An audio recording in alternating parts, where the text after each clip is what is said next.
प्रिय चक्रवर्ती सम्राट अशोक राजाने दगडांवर त्यांचे कसा म्हणजे कुशल प्रशासक कसा असावा त्यांनी प्रत्येक घटना या दगडावर कोरून ठेवलेल्या आहेत आणि आपल्याला ते कळलं पाहिजे। भरपूर काही चित्र लेख असे कोरलेले आहेत जे इतिहास सांगतात तिथला।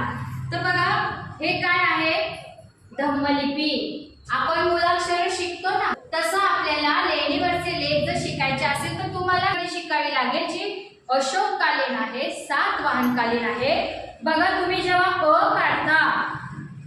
काढता ना काय दिसते तुम्हाला, हे उलटा के दिसला। धम्मलिपीमध्ये उलटा के दिसला, ई 3 डॉट दिसले, गोंधळ करायचे ना पूर्वी असे।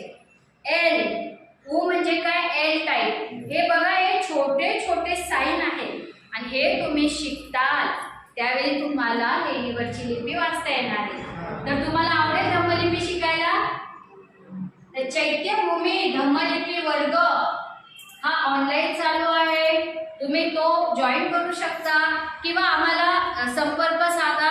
नक्कीच आम्ही काही ना काही तुमच्यासाठी प्रयत्न करू।